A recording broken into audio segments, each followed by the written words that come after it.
Pemirsa, dan kita sekarang membahas mengenai fakta di balik anak berbohong. Nah, kadang-kadang balita kita tanpa disadari sudah mulai berbohong-bohong kecil nih. Nah, kira-kira faktanya apa? Dan kalau berbohong itu kebablasan sampai dewasa, gimana nih kalau nggak ditangani dari kecil? Jadi Anda bisa telepon ke line interaktif kami di 0215155111. Dan kayaknya sudah ada Mbak Ajeng, psikolog kita. Juga ada Teh Dewi katanya ya, Teh Dewi ya, yang seorang polwan cantik yang mukanya sempat warawiri. Di situ aku kadang merasa sedih karena Teh Dewi lebih ngetop daripada saya. Tisu. Iya, kalau di situ kok sedih tapi kok melotot. Tapi ya pada intinya saya jangan sampai saya nangis gitu. Dewi, aduh, ya namanya mau nangis masa dipikirin. Aku sedih. Udah. Ini biar dia memudahkan ya, memudahkan. Iya kan, memang mungkin salah satu antisipasi biar anak nggak berbohong kan kata Mbak itu ya, biarkan dia mengalir dan kita langsung oh ya terus gimana gitu ya Mbak ya. Kayak gitu. Jadi tadi gimana yang sempat terpotong pertanyaan apa nih Mbak Dewi? Oh ya, solusinya seperti apa biar anak itu nggak bertahan sampai tadi Adit itu ya Mbak ya, kasusnya Mbak ngaku anak dua ya apa deh gitu kan, termasuk kasus kayak gini. Iya itu katanya bensinnya uang masakan logika kita uang 400.000 kan gitu ya, kok bisa habis gitu dengan hanya membeli bensin yang nggak masuk logika. Nah solusinya bagaimana besar kan kalau diberikan? Solusinya bagaimana gitu? Biasanya ketika bohong dan mendapatkan keuntungan dari kebohongan tadi, orang akan berlanjut gitu. Berulang ya, berulang. Dia merasa bahwa ya ternyata lebih baik berbohong dibandingkan dia berkata jujur karena dia mendapat respon yang lebih positif. Walaupun mungkin tanpa disadari gitu loh. Misalnya ketika dia melakukan kebohongan terus teman-temannya kagum nih, kalau anak kecil ya kan, wah kakak ternyata jago ya, gitu bisa terbang ya kamu ya ternyata ya gitu dengan kebohongan tadi. Berarti kan ada pengakuan, kemudian ada penerimaan dari teman-teman bangga, walaupun bisa jadi itu hanya hayalan semata. Gitu, nah balik lagi ke permainan yang sehari-hari kita mainkan. Mungkin pemirsa kan sering ya main peekaboo yang ciluk gitu ya, atau main sulap-sulapan antara anak dengan orang tua kan misalkan itu kan ada triki kita ngebohongnya kayak misalnya hilang gitu padahal ditaruhlah di balik baju orang tuanya. Nah itu gimana tuh Mbak Ajeng? Sebetulnya kita harus tetap kasih tahu ke anak kita bahwa ini triknya kan cuma main-main ya gitu, bukan triknya sih sebetulnya. Iya kalau dikasih trik kan mamanya nggak hebat. Itu dia kebanggaan. Bangga tapi ada ketahuan deh emaknya. Jadi harus kasih tahu bahwa itu permainan. Nah, ini kan hanya permainan, itu hanya sesuatu hal yang sebetulnya ya kita buat seru-seruan aja, buat senang-senang. Tapi dalam kehidupan nyata tentunya anak akan sangat dihargai ketika mereka bisa berbicara dengan jujur, bisa berbicara dengan transparan mengenai dirinya. Kalau boleh sih, boleh saran, misalnya kita bacakan juga buku-buku tuh yang mengenai cerita mengenai apa sih, kenapa sih orang harus jujur, kenapa kejujuran itu nilainya tinggi. Sehingga dari waktu kecil anak bisa melihat efek positif dari berkata jujur dibandingkan dia berbohong. Karena kalau kita melihat bahwa banyak kan anak-anak sekarang yang ya ampun bohong tuh udah kayak mengalir aja gitu, udah orang ibu aku juga nggak tahu. Apalagi mungkin kayak saya ya yang pekerja di sini yang notabene dia waktu saat dia belum melek, saya udah pergi, balik lagi dia udah tidur kan gitu ya dengan kapasitas Jadi kalau tadi kan Teh Dewi bilang kan akhirnya Teh Dewi menggunakan si Bibi ini atau anak yang lebih yang kedua ya berarti ya? Iya, yang ketiga ya si untuk Tete. kayak jadi mata-mata nih dua kakaknya gitu kan. Tapi itu maksudnya secara psikologi sendiri bagus nggak sih akhirnya kayak Dek gimana ya tadi kakak sholat nggak atau tadi kakak belajar nggak gitu kan, jadi informannya orang tuanya ini gimana nih anak ini ya. Saya Tika tuh juga jadi informan takut dibully dia sama Dean ya, dibully nggak ya? Enggak lah Mbak, karena sama gede gitu, insya Allah sama gede gitu kan, gede tipis kan nggak bakal Dewi gede. Iya tapi sebetulnya langsung liatin aku, Tika love you. Akan lebih baik ketika kita bisa membuat anak kita berkata jujur apa adanya. Dibandingkan kita hanya mengandalkan orang lain untuk misalnya mengecek apakah dia memang berkata jujur atau bohong. Akan lebih baik kan kalau memang anaknya sendiri yang bilang, misalnya dia bilang, "Ma, kayaknya aku hari ini nggak bisa pergi les deh, soalnya aku nggak enak badan." Daripada nanti anaknya bohong, "Aku les kok, tetap aku les kok hari ini," gitu. Tapi ternyata nggak sampai ke tempat les gitu ya.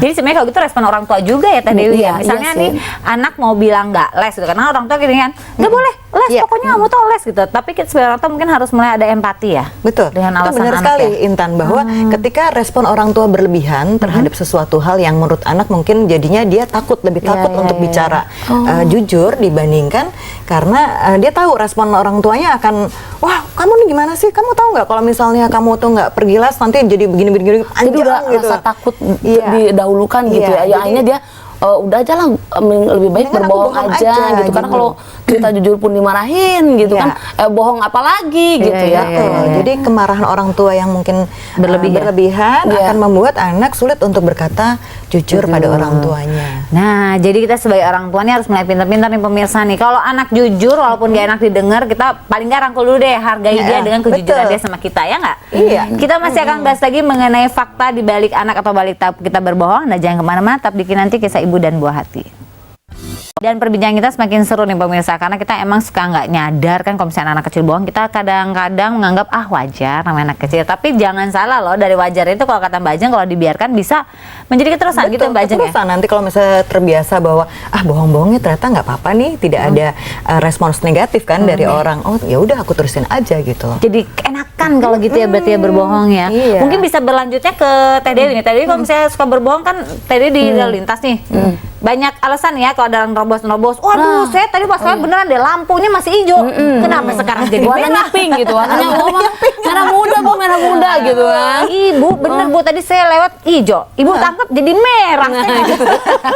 Itu udah hal yang biasa Mbak, karena memang juga ya apa ya itu mungkin karena bener kata Mbak apa tadi Ajeng. ya cerita bahwa awal mulanya karena rasa takutnya yang udah bergejolak, akhirnya dia bagaimana caranya nih supaya nggak apa Suka dia nggak terbukti gitu. bersalah Nah, ya. itu Kalau gitu. polisi kan berarti kan udah biasa tahu kalau orang berbohong kan gitu kan. Iya sih, Mata iya sih. atau apa kan? Beda memang kalau saya ya, ini terlepas saya bukan juga psikiater. Kalau yang berbohong tuh, kalau kita kan kalau nggak itu ya pandangan tuh ya udah fokus, tapi kalau itu dia Kayak lagi fokus gitu. Kayak lagi merangkai kalimat. Iya ya. Iya dari matanya pun lirikan mata. Asli lirikan matamu beda. Gitu. Aduh, jadi nyanyi. Kan beda ya Mbak ya. Dengan dibuat kata dia nggak fokus gitu. Begitu pula karena dengan mata ini bisa ini orangnya nggak ini nih. Teh Dewi suka ke bawah nggak? Misalnya karena pekerjaan nih, faktor Suka, Mbak. tegas, Suka, harus Mbak. tegas, kemudian ketemu sama orang-orang yang mungkin sering bohong juga. Kemudian ke bawah nggak tuh kalau misalnya ke rumah ngadepin anak-anak? Nah itu gimana Mbak, tuh Mbak? saya mau nanyain itu Mbak. Saya mau nanyain. mulai. Monggo boleh silakan Teh Kadang Dewi. kayak gini, saya kadang kayak gini. Memang saya ke anak saya nih ya, contoh kalau misalnya, nggak boleh kayak gitu dong, Tapi ini nih penekanannya gitu. Tangannya keluar. Karena gitu. Nggak boleh gitu. Tahu nggak? Itu teh nggak boleh. Al-Quran nggak boleh dimasukin ke tas Tapi loh. pakai melotot sama tangan keras ya. Gitu. Tapi gitu. ini Adit, kamu tahu aja. itu mungkin pola itu juga. Ini kalau menurut saya Kalau sama bahasanya anak orang udah. lain, sama anak orang lain gimana biasanya? Ya, nah itulah. Saya bilang Coba contohin Mbak Dewi. aduh. Saya ini nih, Siapa tahu bisa di pemain sinetron. Oh iya. Saya emang nah itulah yang saya saya ingin berubah dan saya alami dan saya bagaimana Kalau sih ke anak solusi. orang lain coba. Iya, kalau ke anak orang lain kan masih nggak boleh gitu ya Nak. Al-Quran itu nggak boleh dibawa di tas. Lebih lembut ya sama anak orang lain ya. Gitu. Kalau anak sendiri, Kalau anak sendiri lebih aduh, gitu. Wah, itu kayak aku Adit bang. Adit, tiba-tiba saya Jet Li, saya takut. Nah itu polanya memang ya memang saya akui ya Mbak, karena kita nih kayak saya gitu ya. Dalam artian di sini kan kalau kita lebay juga kayak gimana gitu. Tapi mungkin itu polanya Ke bawah berubah itu ya. gimana Memang tuh, pasti Mbak Ajeng? kadang ke bawah aura dari pekerjaan yang butuh ketegasan, kadang jadinya interogasi aja gitu kan. Iya. Nah percaya nih bener atau enggak, kemudian tahu bahwa kadang-kadang memang orang berbohong Iya. untuk menutupi sesuatu yang dia tahu kalau dia salah kan. gitu. Jadi ketika ketemu sama anak tentunya kan kita ingin anak kita jadi anak baik kan.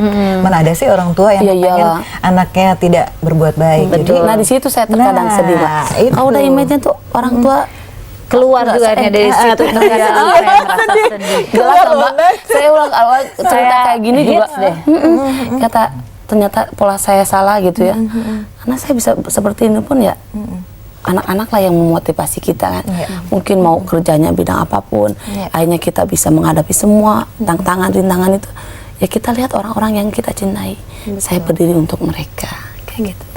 Aduh, kalau udah kayak gini ya kayaknya ikut ke bawah, Jadi ikut sedih jadi ya. kebayang ya di satu sisi sebagai abdi cinta anak negara lah. gitu kan, satu Ya. sisi sebagai seorang ibu, itu dua sisi yang bertolak belakang. Artinya Iya. satu sisi harus tegas sekali, satu sisi harus lembut. Ya itu main karakter di akhirnya di rumah ya. Iya. Jadi bahwa kita harus tetap menempatkan diri ketika berada di rumah, kita tetap harus mencurahkan kasih sayang kita kepada anak-anak dengan meninggalkan apa yang terjadi di kantor. Boleh nggak sih menghukum anak kita, tanda kutip ya, kalau ketahuan dia berbohong? Harusnya sih bisa dong. Nggak boleh dong, maksudnya kita diamkan aja. Tapi mungkin dalam koridornya ya Mbak ya. Tapi bukan Jadi- hukum prok. Oh bukan. Aw. Aduh, ya Keren ampun. banget. Ini nggak korupsi Onde nih. luar biasa ya, dapat onde-onde loh. Biasa. Nanti dulu. Ini onde-onde kapan? Kemarin Bu, baru kemarin. Bulan kemarin maksudnya. Ibu nggak usah duduk. Ibu nggak enak loh Bu. Aduh. Ibu di bawah aja. Ibu di bawah. Nih, di sini kadang saya merasa sedih. Karena punya asisten nggak tahu diri. Saya di bawah, dia di atas. Sampai Ibu bisa balik lagi. Ibu mirip loh rambutnya sama Mbak Dewi. Nasib aja yang beda. Oh, lebih Adik bagus itu Mbak lebih- Dewi. Lebih bagus Mbak Mbak Dewi. Dewi, kamu udah bisa nge-kick aku. Ngomong-ngomong yang meme itu Mbak, yang sedih-sedih, pernah ngerasa ini nggak? Maksudnya kayak kesel atau gimana? Atau anaknya takut nonton? Oh, kesel ya jelas. Aku kesel, kaget, Awalnya. heran, udah jadi tuh campur sari itu ya. Karena memang apapun itu pada saat itu saya berpakaian dinas gitu, dan kalaupun saya keluar kata-kata terkadang saya sedih, ya itulah sisi lain kami sebagai anggota polisi, khususnya saya pribadi. Apalagi ini saya tambah lagi pengalaman ya hari ini bahwa ternyata dikala Bagaimana anak cara berbohong menghadapi ya, anak, bagaimana cara menghadapi bagaimana anak. cara- Terus kalau anak berbohong ya karena rutinitas saya yang memang tidak bisa ngontrol dia Selalu ada ya. gitu. Nah kan sehingga saya harap juga mudah-mudahan anak saya nggak, walaupun rutinitas saya yang sangat padat kayak gini, dia tidak ada, kalau ada kesalahan dia mau bercerita ke saya, nggak perlu dia berbohong gitu. Bagus loh kalau Mbak Dewi kan kadang-kadang rasa sedih. Kalau saya tiap hari lihat Ibu sedih. Kayaknya lihat ibunya sedih nggak jadi polwan Ini ya. bener-bener lihat jendela dulu ya tuh bocah ya. Aduh, udah ada polisi, maksudnya nggak takut tuh anak ya. Kadang besok sekali-sekali bawa borgol lah. Gian sama Adit lah dia kasih pelajaran. Diajak gitu ya. Itu juga memang saya yang saya secara kedinasan yang bukan lagi membuat saya terkadang saya sedih, tapi saya sedih di mana kenapa sih Oma seorang polisi itu secara langsung juga orang tua ngajarin bohong ya, bahwa polisi itu nanti ini loh Oh, nakut-nakutin. gitu, Itu nakut-nakutin juga judulnya, tuh tapi kurang itu baik yang nggak tuh, bagus. itu. Akhirnya kan dia Maka nggak kalau ada panggil polisi ya. Iya, itu ya. itu Bohong penting ya, ya, nanti ya. dipanggilin polisi loh, nanti kamu ditangkap. saya harap jangan Adit ketawa banget. itu. Kecilnya gitu ya kalau nggak mandi di borgol ya. Oh, pantes deh. Iya ya, gitu.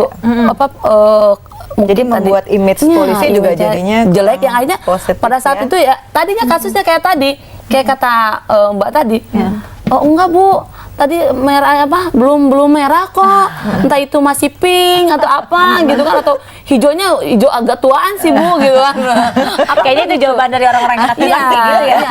Karena memang benar kata Mbak tadi ya, jangan kalau udah ditanamkan ibarat kata Yang jelek. sosok yang jelek atau menakut, ya orang mau bisa open Takut mind ya. gimana Betul, gitu. betul. Nah, jadi emang mulai sekarang kita juga harus mulai berbenah nih Bapak Ibu nih. Jangan pernah takut-takutin anak dengan awas tuh ada polisi, awas tuh ada satpam. Karena sebenarnya mereka di balik itu semua tetap ada kasih sayangnya juga gitu Iya, ya. punya hati nurani Punya jelas. hati nurani. Oke, pemirsa, jangan kemana-mana karena kami masih akan kembali setelah yang satu ini. Tetap di Kinanti ya, Kisah Ibu dan Buah Hati.